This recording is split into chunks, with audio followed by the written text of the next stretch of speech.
What's up, guys? In this video I'm going to do something quick, but it is important because I suffer a little bit. Power steering pump reservoir.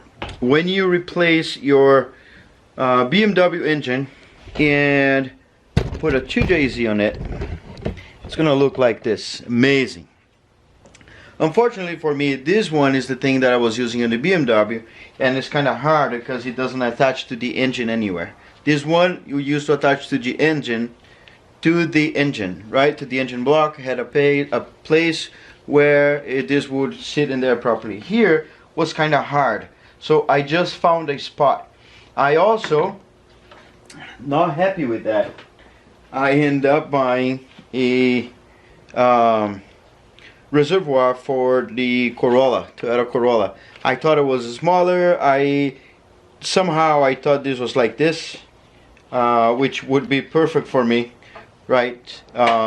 The return line comes from here and the feed line from the bottom up, so this would be perfect. Unfortunately, that's not. This is exactly the same thing I had in here.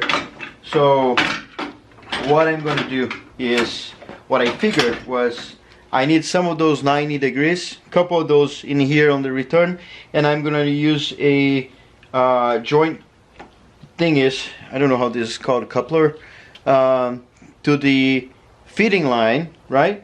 So there's a feeding line, which is the smallest one, goes all the way down. Let me get the camera, I'm gonna show you.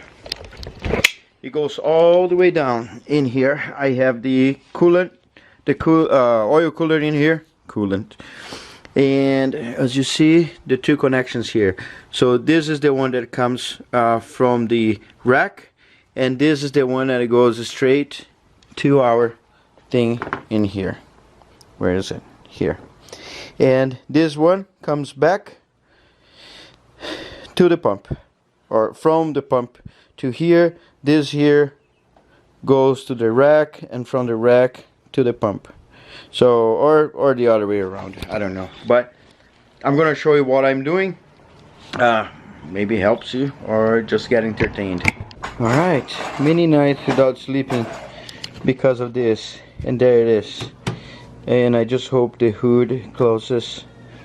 I did a 90 degree here. It doesn't seem like to be touching anything.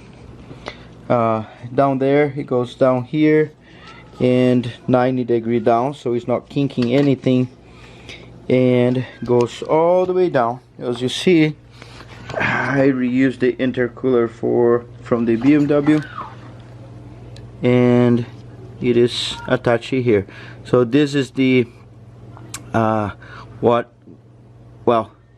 so this is what goes to the pump, and this is what goes to the rack.